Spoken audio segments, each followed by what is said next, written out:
Então, gente, vamos começar esse negócio aqui falando do tema que gerou esse encontro, que foi o tal do multiverso, né?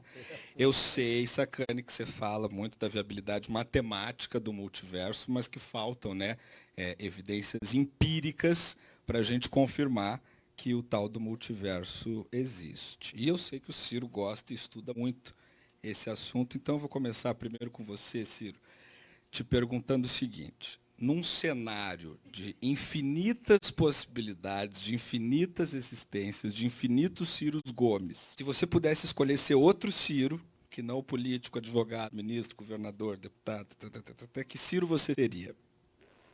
Bom, a abstração matemática diz assim que o infinito obriga a que haja exatamente uma possibilidade como exatamente essa aqui. Euzinho exatamente como euzinho sou, cada um de nós, por uma inerência da infinitude, que é uma intuição que a nossa cabeça quase nunca consegue fazer.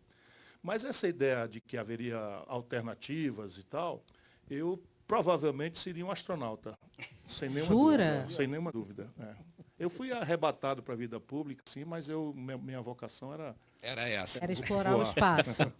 Ele voa o quê? Ele voa de outra forma sempre, isso, né, é isso. Cirão? E aí, e você, Serjão? Não, astronauta eu não seria de jeito nenhum. Nem de Já jeito morro nenhum. de medo de avião e de foguete, então eu só transmito os lançamentos. Não sei não. Baterista aí, ó. Baterista sabe? é uma, mas assim, No outro seria multiverso. realmente possível?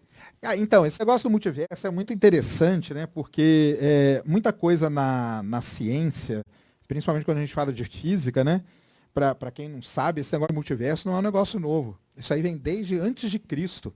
Um cara chamado Anaxágoras, ele já pensava nisso. O Giordano Bruno também foi um outro cara que verdade. pensou nisso. Ele escreveu um livro chamado Pluralidade dos Mundos e tudo. E o pessoal pensava nisso. Da onde que surge, né, a versão mais atual do multiverso, né? Ela surge de você tentar... Existe uma coisa na física hoje que o pessoal tenta unir a relatividade. Relatividade é uma parte da física que cuida das maiores coisas do universo. Buracos negros, aglomerados de galáxias e tudo mais, com a física quântica, que é o que cuida das menores coisas do universo, partículas subatômicas. Existem muitas semelhanças quando você começa a analisar e muita gente acha que deve ter uma teoria que unifica tudo isso.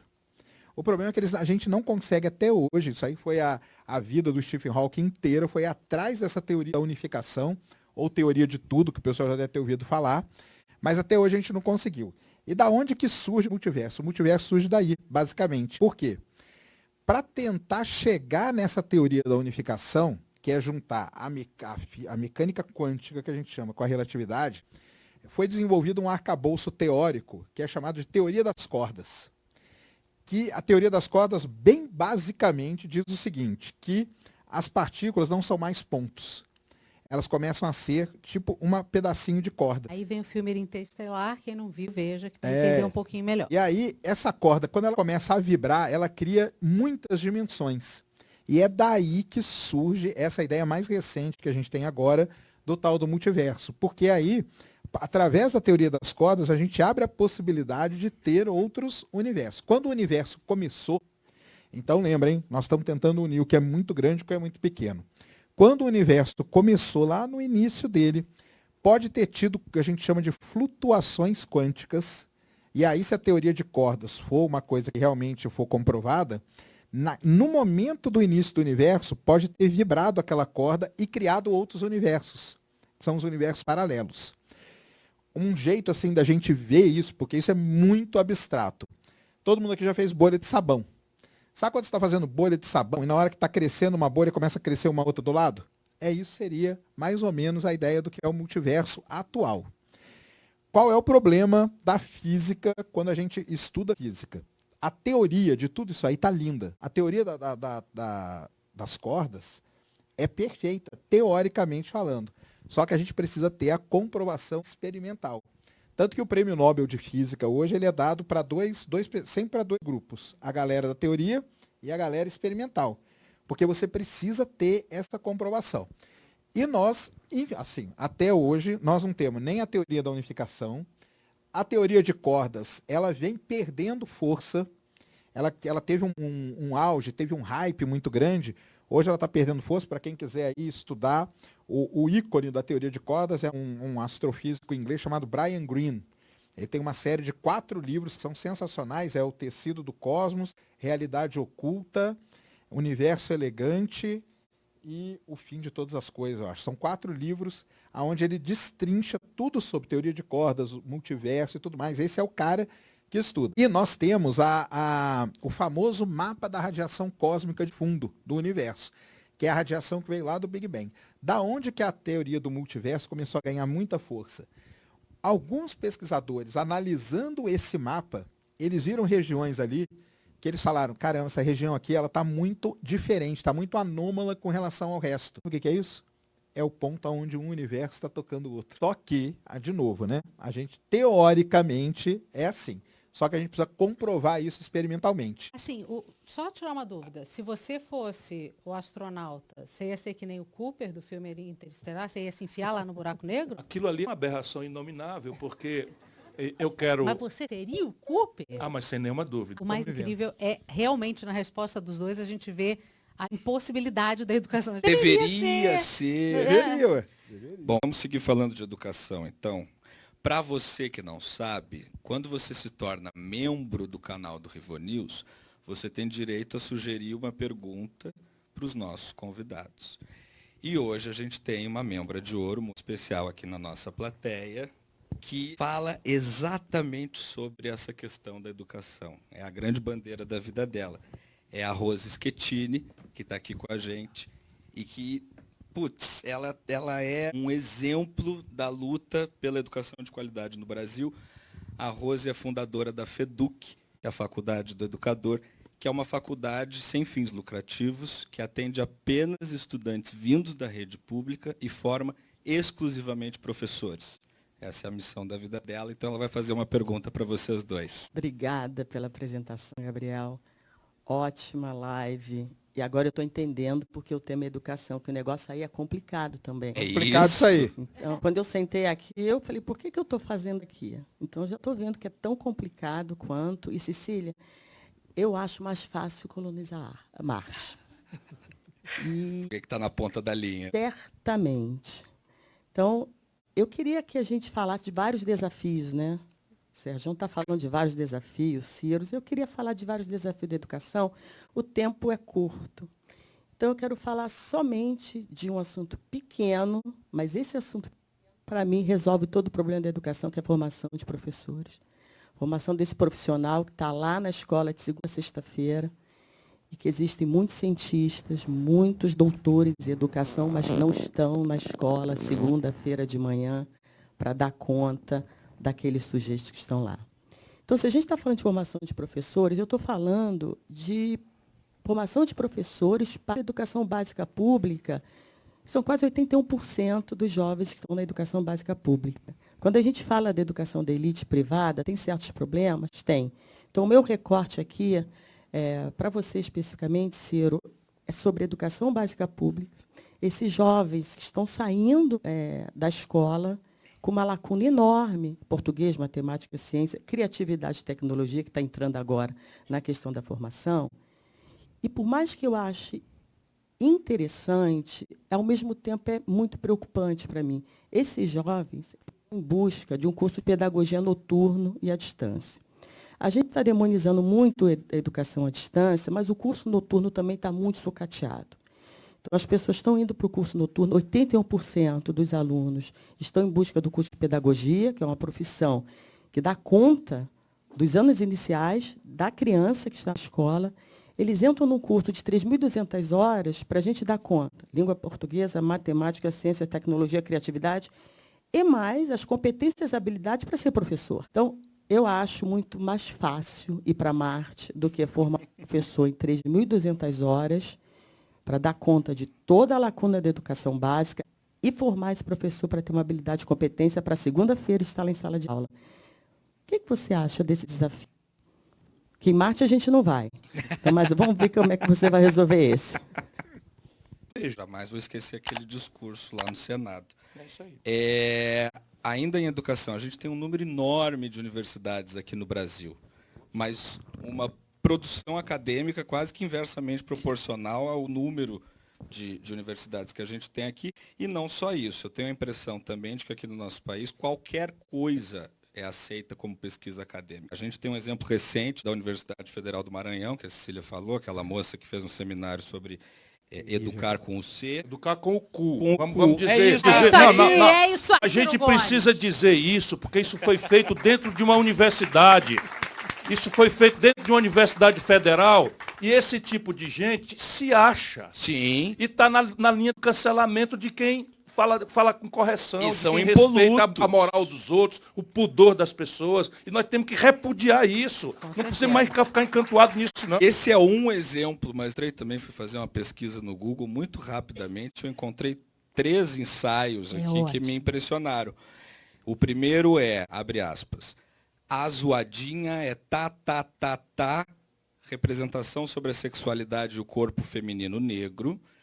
Ou então, abre aspas, fazer banheirão, as dinâmicas das relações homoeróticas da Lapa e adjacências.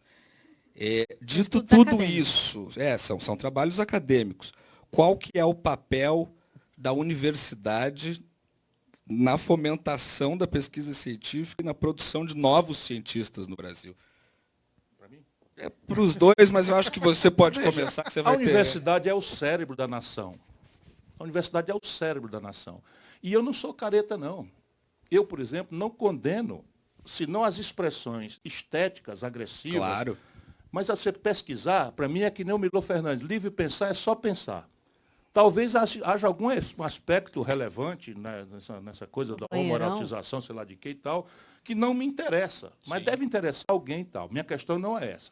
Quando um país tem um problema, esse problema ele tem que ser radiografado pelas suas elites, no sentido sociológico do termo. São os tomadores de decisão no mundo empresarial, no mundo político, no mundo acadêmico, no mundo artístico e tal. Então, formular uma compreensão do problema, sem o que o problema não tem solução. Se você não tem a intuição do problema, se você não isola o problema, é impossível alcançar a solução. A partir daí, você tem que dividir a tarefa de pensar sobre as questões diversas, as variedades, etc, etc. E deixa eu te surpreender. A academia brasileira não é propriamente o nosso problema. Nós estamos destruindo também a academia. Virou, e é outra proeza do Ministério da Educação desses governos da democracia brasileira. Que eu estou chamando que a democracia brasileira é de Araque. Porque a quantidade de arapuca que está se construindo nesse país com dinheiro público, porque é tudo dinheiro público. Sabe Sim. quanto é que é o FIES? O FIES inadimplendo?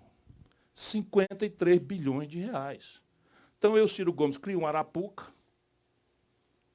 abro a matrícula para de noite ou EAD, ensino à distância, sem compromisso com nada de qualidade, de eficácia, de nada, ia saindo daquela palavra, e o governo me paga. E deixa no caminho um garoto e uma garota no começo da vida endividado, num curso de medicina que já tem mercado secundário. Já existe neste governo mercado secundário. Diz que vale Como assim? R$1 milhão uma licença para fundar uma faculdade de medicina com 100 vagas. É negócio? Negócio. Negócio? Negócio e tal. Então, repare, mesmo assim, o Brasil está aí num honrosíssimo 16º lugar em publicação. Publicação, neste caso aqui, em meios credenciados, porque Claro. é evidente que uma tese dessa natureza aí não será aceita Na Lancet. não vai ser. Mas, assim, 16º lugar, qual é a nossa tragédia? Nós estamos no 76º lugar em matéria de registro de patentes. Essa é a nossa tragédia, a brutal distância entre ciência, em tese, e tecnologia e suas aplicações Ciência pura e industriais. aplicada. Esse é o problema brasileiro. E a diferença disso é falta de governo, falta de projeto. Não é para ser um estatal, necessariamente. Mas eu tenho estudado alternativas. Eu vou dar aqui alguns exemplos práticos, só para me manter na militância. A União Federal, só o governo federal, está importando este ano 18 bilhões de dólares do complexo industrial da saúde. Trazendo da Índia, da China, da Europa. 80% disso patente vencida, que você com copiar colar, com incubadora de empresa, com tal, não sei o quê, com a compra governamental protegida pelos nossos estados na OMC, você gera um parque industrial, porque o dinheiro já está sendo gasto. Se eu somar estados e municípios e iniciativa privada nisso, eu estou falando de 40 bilhões de dólares. São 200 bilhões de reais por ano, num câmbio raso de 5. Quando você vai olhar o complexo industrial militar, faz sentido o país como o nosso importar todos os insumos de defesa do estrangeiro? E aí tem um problema, os governos estrangeiros, por razões oportunistas internacionais, não dão a peça de reposição, acabou. Fica, o avião serve para pendurar paletó. Voar não voa mais. Só me lembro dos argentinos que tinham o ISO-7 na Guerra das Malvinas e não tinham o trecozinho que disparava no avião e tal. O Brasil contrabandeou para eles lá. Isso é patético. Lá se vai mais 10 bilhões de dólares por ano. E você vai para a agricultura mais competitiva do planeta Terra, que é a agricultura tropical brasileira, importa do estrangeiro 52% dos seus insumos, todos os fertilizantes.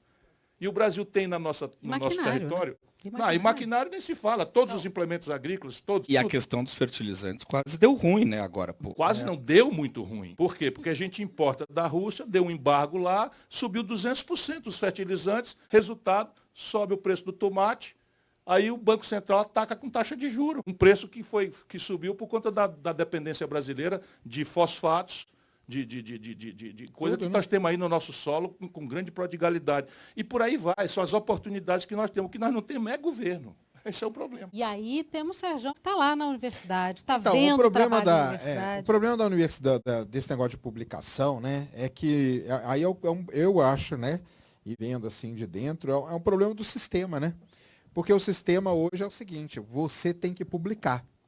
Você tem que publicar, não importa o que você publica. Por quê? Você, com a publicação, é que o seu curso vai ser classificado dentro do MEC com uma nota 6, 7, sei lá o quê. E é essa nota que vai garantir que você tenha bolsa, e essa nota que vai garantir que você tenha verba para o seu departamento. Então, se você hoje, nos departamentos, você tem, é como se fosse empresa, você tem uma meta de publicação. E aí, o que o pessoal faz? Eles pegam um artigo e mudam uma palavra e saem publicando o mesmo artigo várias vezes, porque o que importa no Brasil é o número. A gente chega em 16. É o número. Por isso 16. que a gente está nesse aí. Mas aí, agora vamos na relevância. Nos Estados Unidos, a galera mede publicação não pela quantidade, mas pela citação. Porque se o seu trabalho ele é citado, ele é um trabalho importante. Não quer dizer que você publicou 30 artigos, que é importante. O Einstein publicou 5. Quer dizer que ele é um imbecil? Como não é, entendeu? Não. O lance é ser citado. Só que no Brasil, não. Em alguns lugares, na Unicamp o pessoal está começando a mexer com esse negócio de citação. Acho que na USP também estão começando a pegar esse lance da citação. Mas aí vai quebrar o sistema da galera que virou uma fábrica de publicar artigo para ter um número. Então eu tenho que estar lá. Não, sua meta é quanto? 30 artigos por ano, entendeu? Que você tem que publicar. E aí você não consegue publicar 30 artigos por ano. Então você copia a mesma coisa. 30 copiando. artigos por ano é mais de quase 2 por mês. É isso aí. 2 por mês. Não dá tempo nem do cara nem de corrigir o seu artigo. E aí aí começa a ter vários outros problemas. Tem as revistas também. Então tem revistas hoje que, por conta de conhecer esse sistema, elas simplesmente cobram de você. Você precisa de um artigo? Você paga que eu publico seu artigo. E aí o cara vai lá, paga, publica o artigo dele. E aí surgem as revistas hoje que a gente chama revistas predatórias. Que elas ficam fazendo isso porque elas conhecem qual é o sistema. O sistema é número de artigo publicado. Tinha que mudar isso. Mas aí vai mudar? Não vai mudar também, porque aí a gente vai entrar em tudo isso que o Ciro falou. Mas o sistema está totalmente errado. Esse que é o problema. E aí abre para essas coisas aí, entendeu? Então, assim, o artigo aí que você leu é relevante ou é irrelevante? Não importa, é um número. Porque o artigo, o que importa é o número, é um número a mais. O título, o que ele faz, o que ele é, se ele faz alguma coisa aplicada ou não, se ele resolve algum problema ou não, isso aí é o de menos nessa história. E aí, eu acho que uma coisa que tem tudo a ver com o que você está falando, Sérgio, hoje de manhã eu vi um post da Mari Krieger, que é outra excelente divulgadora científica que também esteve conosco no Rivotalks. E ela estava falando, ela recebe muitos comentários, porque ela divulga vários estudos, né? E aí ela recebe muitos comentários do tipo, o chocolate antes fazia mal, agora faz bem, daqui a pouco vai fazer mal de novo. Tal. Tem até o Luiz Fernando Veríssimo que falava que queria uma indenização por cada ovo que ele deixou de comer, né? Era o ovo enquanto que era, era proibido. E aí ela responsabilizou, ela culpou a imprensa por essa impressão das pessoas. Que ela diz o seguinte: a ciência não é assim, ela não muda da maneira como vocês estão entendendo que ela muda. O que acontece é que a imprensa, sem critério, pega estudos que às vezes não foram sequer avaliados por outros pares e publica como se fosse verdade. É isso aí. Vocês acham que a imprensa tem um Com papel, certeza, tem um papel relevante na divulgação de fake news científicas? Eu acho que tem um papel relevante e terrível, entendeu? Sim. Por conta disso. Porque também, assim, vamos lá, né? Tem que ver o lado da imprensa também. Imagina, vocês podem dizer muito melhor que eu. Eu nunca trabalhei num jornal, vocês já trabalharam. Não tem ensino sobre isso. Então, a gente vê publicado na revista, vai lá e copia. Então a pessoa às vezes copia, às vezes ela traduz, né? E às vezes também, vamos supor, tá lá, você é de uma editoria, sei lá, editoria de política. Vou pegar um exemplo, assim, nada a ver. Clonaram a ovelha Dolly. Aí vão pegar, cara, você tem que publicar sobre isso, joga na sua mão, só que você escreve de política. Claro. Que hoje você vai ter que escrever sobre a clonagem. Você não vai saber escrever. Não vai. Lógico. É o que eu falo quando tem lançamento de foguete do Starship. Tem lançamento de foguete, tem que falar alguma coisa, porque é o Elon Musk. Aí o cara tá lá escrevendo sobre sei lá o quê, de repente vem o editor dele, deve falar, cara, lançou o foguete do Elon Musk, publica um negócio aí correndo. Não, ele encaixou lá no anel, deu tudo certo. Aí escrevem tudo errado e tal. Então, assim, eu tenho um exemplo aí terrível aí, que eu fiquei até, coitado da moça lá, que eu fiquei detonando ela ao vivo, porque nem para falar a hora do lançamento, a hora do lançamento, eles inventam uma hora para pôr no jornal. É um negócio assim, é maluquice isso. E aí cai nisso mesmo. Porque aí a pessoa vai lá, o que tá aqui? O chocolate faz mal. Aí, pum. Aí depois o chocolate faz bem. Só que o jornalista em si, ele não tá com nenhuma responsabilidade em cima daquilo. Claro. Então isso é problemático pra caramba. Tinha que fazer. Quando eu fiz aqui na USP, eu fiz um curso sensacional. Aliás, todo mundo devia fazer esse curso, quem estuda aí na universidade, lá no Centro Zé Reis. Quem não sabe, o Zé Reis foi um grande jornalista científico que o Brasil teve. Eu fiz um curso de jornalismo científico, que era muito legal, justamente para isso, entendeu? E o Zé Reis, ele é um cara sensacional. O Ulisses Capozoli, a gente tem tem ícones aí do jornalismo científico. Mas é complicado mesmo. Não tem como. Olha, na área da economia e da política, a tragédia é muitas vezes mais grave. Por quê? Não, deixa eu só fazer um parênteses aqui, porque nós estamos. Eu vou pegar o meu caso. Eu falo de supernova. Cara, se o cara falar a supernova foi a 20 mil anos-luz, ela foi a 20 milhões, isso não vai mudar a vida de vocês. Agora, na política e na economia, vai lá. Porque, repare, você tem os mesmos problemas, que é a ignorância. A ignorância, então, você é obrigado a falar sobre coisas que você não domina. Mas mais grave mesmo é o interesse alinhado. E é um corte de classes no Brasil que não tem precedente no mundo. Vamos ter clareza, o que se chama mídia nacional hoje no Brasil são 5 famílias e uma igreja. 5 famílias. 5 famílias, eu conheço as 5 famílias. Claro. Então, Silvio Santos, Saad, Marinho, Frias, enfim. E a Record. São 5, e a Record. Né? Então, são 5 famílias. E aí, a gente tem 500 coisas para falar a respeito. E eu vou começar, Sérgio, é óbvio, falando da extração de petróleo na margem equatorial. Vocês acham que o Sérgio vai fazer só isso aqui hoje? Mas olha só, tem surpresa mais tarde. Então, vocês esperem, porque não vai ser só esse papo aqui, não, tá? Mas, por enquanto, aguardem. Logo mais vai ter uma baita de uma surpresa aqui. Mas, por enquanto, Sérgio, vamos falar de petróleo. Temos extração de petróleo na margem equatorial, ali na bacia da Foz do Rio Amazonas. Quanto que isso Posso protestar já agora? Já protestou. Não tem ninguém pretendendo explorar petróleo na Foz do Rio Amazonas. Olha a molecagem. Você não é culpada disso. Na bacia. É a 500 quilômetros. Mas é bacia ainda, não é? Não, o Ciro tá falando um negócio certo, porque o lance é falar a Amazônia. Desculpa. Imagina. Não, mas ele falou certo mesmo. Então vamos lá, né? Eu quero saber o quanto que representa de avanço para o Brasil, de fato, e o quanto que isso pode ser um retrato de atraso. Em bom português. Então vamos lá, vamos explicar para o pessoal, né? Hoje o Brasil explora petróleo basicamente na bacia de Campos e no pré-sal, né? Acho que mais uns 52, 53% do que a gente consome hoje vem do pré-sal.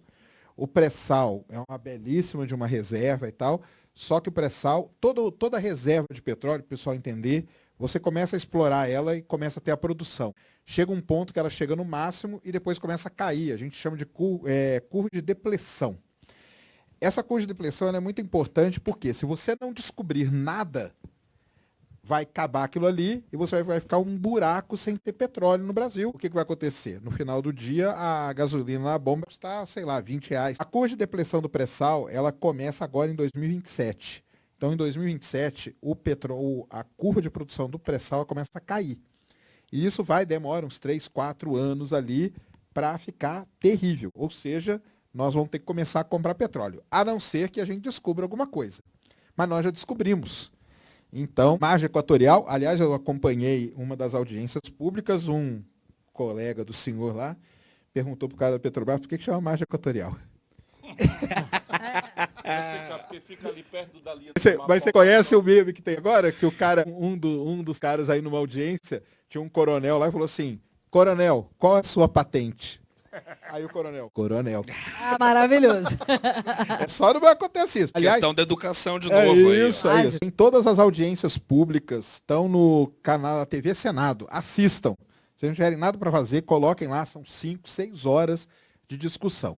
Então, o que acontece? Descobrimos petróleo na margem equatorial. A reserva de petróleo ali é o dobro do pré-sal.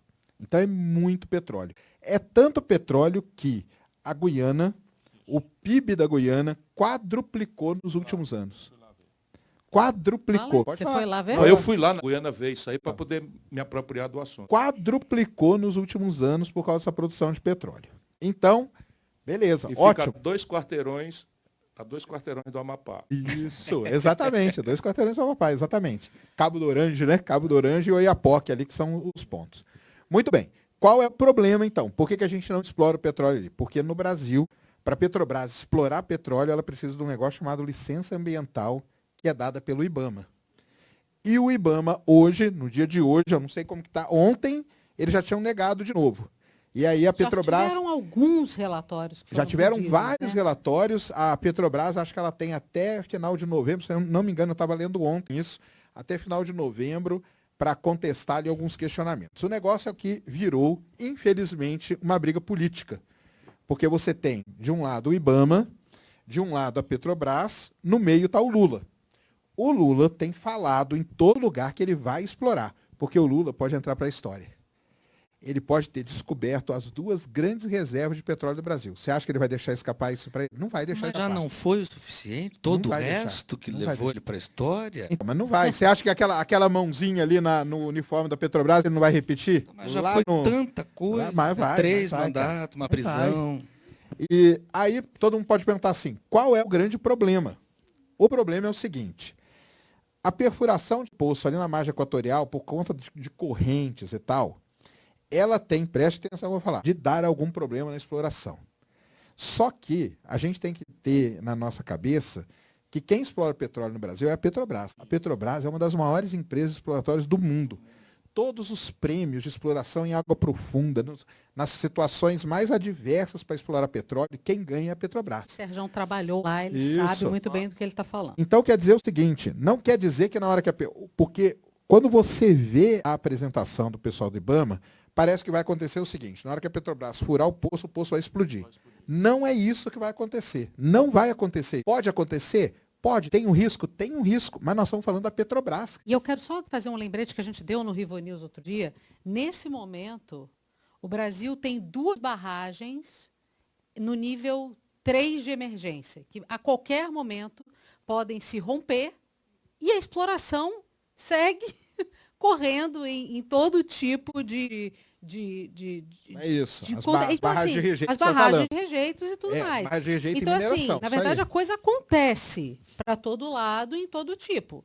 Então, qual seria o ponto desse? É o mesmo nível de alerta, digamos assim. Tem um nível de alerta, mas aí que tá. Aí o que acontece? A Petrobras foi lá e fez um estudo. Vamos supor que estourou um poço, que é algo que na Petrobras não acontece há muitos anos. Explodiu um poço. Mas vamos supor que esse poço exploda. E começa a vazar petróleo. Já foi feito o estudo da simulação de fluxo, cara. O petróleo não vai para não vai para a foz do Rio Amazonas. Ele vai por outro lado. Ele não vai para lá. Então, vira uma confusão. A confusão hoje, o problema hoje, ele é político. Porque aí no meio de todo mundo isso, você coloca ainda os deputados do Amapá. Porque o Amapá, se começar a explorar o petróleo ali, vai ser um dos estados mais ricos do Brasil, cara. Vai ser um dos estados mais ricos do Brasil. E semana retrasada, eu esqueci o nome dele agora, tava o deputado do Amapá, cara, esbravejando no Congresso para explorar. Lógico, Claro. Claro! Ele tava lá bravo, xingando todo mundo e tal, não sei o quê. Então nós estamos nesse dilema. Eu tenho falado isso muito, eu sei, é chato pra caramba, mas aconselho todo mundo a acompanhar isso, porque isso é o futuro. Porque se a gente não explorar a Foz do Rio, do pedido de licença. É porque a gente tem que acordar o Leonardo DiCaprio lá, cara, pra ele vir cantar a música aqui, ué. É isso. Mas deixa eu repetir aqui, olha, os brasileiros precisam acordar. A margem equatorial vai do Rio Grande do Norte até lá em cima, depois do Amapá, que é o último estado nessa linha. Suriname, Guiana. E passa adiante as 3 Guianas, que a última é a Guiana Inglesa, e encosta, porque tem petróleo, em Roraima. Eu fui lá visitar esse negócio aí. A Petrobras está pedindo, não é para explorar ainda, ela está pedindo licença para prospectar. Para analisar a área. É que ela precisa fazer um poço. Ela precisa fazer um poço para cubar as reservas que estão ali, certificá-las e tal, e depois estudar a viabilidade econômica, etc, etc. Aí o que está acontecendo? O IBAMA manda dizer, uma vez, que não, e arquive-se. O presidente do IBAMA, claramente servindo ao Lula, manda outro recado para a Petrobras. Não estamos satisfeitos, para poder justificar o inconcebível. Eles mandam uma série de perguntas. Quem não sabe, eles mandam uma série de perguntas. Não, é pior do que isso. Se fosse pergunta, menos mal. Eles estão pedindo estudos. Estudos, a última agora, 26 técnicos assinaram. É inacreditável a prospecção ficar 500 metros da foz do Amazonas. Um dos estudos, quilômetros, que eles estão pedindo para resolver é o impacto nas comunidades indígenas. Isso deve ser Atlântida. Mas é para chamar o Leonardo DiCaprio. Deve ser para cortar o Leonardo DiCaprio, eu falo isso, cara. Mesmo para um estado grande como o Amazonas, 500 quilômetros é muito longe. É claro. Não dá para você visualizar. E se o poço estourar, vocês imaginam o pulso do rio Amazonas? O pulso, dá para você ver de satélite, fica ali barrento, uns 4.000 quilômetros para frente. Ou seja, o pulso do rio leva qualquer problema que acontecer para longe. E a Petrobras já evidenciou isso e tem história de absoluta capacidade técnica, respeitada mundialmente e tal. Não se justifica. Eu escrevo no meu newsletter sobre isso, esses dados são dessa semana, e eu estou denunciando. O marinismo está a serviço do interesse estrangeiro. A sabedoria ancestral, a sabedoria ancestral, por exemplo, amazônida, está sendo biopirateada, porque você tem milênios de sabedoria que associam determinados princípios ativos a determinados efeitos psicossomáticos ou meramente terapêuticos, enfim. Isto é fato. Isto é fato. Agora, você pega aquilo ali, leva para os Estados Unidos, abre a molécula, entende a molécula, exponencializa a molécula com engenharia genética, etc. E depois vende, nós estamos pagando quase 15 bilhões de dólares de royalties para o estrangeiro. Essa é a conta de royalties que nós estamos pagando para alugar a inteligência dos outros. E aí, Sérgio? Tem alguma receitinha de vó? Aí eu não tenho, não. Não tem nada, Sérgio? Chá de boldo, que o pessoal fala. Chá de boldo, né? Chá de boldo, que é bom. Que é bom. Lembrando verdade, o Sérgio não bebe. Sérgio não bebe, mas tinha que ter um defeito. Mas só que o boldo deve ajudar para o tanto de energético. Tem uma coisa que a minha mãe me ensinou, eu tinha enxaqueca e eu botava o pé no escaldapé. Aí eu tiro e resolve. E tem um efeito hemodinâmico científico. Claro. Olha aí, eu por exemplo, lembrança, hoje, homenagem à Dona Maria José. Tá certo. Eu estava aqui tensa com todo esse movimento que a gente ia fazer, acordei sem voz, né? Garganta pegou lindamente. O que eu fiz? Qual que é a relação entre ciência e democracia? Tem? Infelizmente não. Infelizmente não. Como progresso econômico também não. Por isso os democratas, nós os democratas, temos que vigiar com muito cuidado essa virtude, e a democracia é capaz de produzir paz, é capaz de produzir progresso científico, progresso humano, mas não é necessário, não é uma essencialidade, não. E cada vez mais pessoas estão tendo essa intuição, que é perigosíssimo. E aí, Sérgio? Eu concordo plenamente. Tanto que, né, pegar a China aí, quando é o maior país científico do mundo, né, mais desenvolvido do mundo. Uma democracia relativa. A democracia que, né, não é lá tão democrática assim. Você acha que o Elon Musk ele vai ser um grande conselheiro nos Estados Unidos? Porque ministro a gente sabe que ele não vai ser, nada disso. Mas ele promete ser um grande conselheiro, Sérgio? Olhando ele como pessoa e cientista, tá?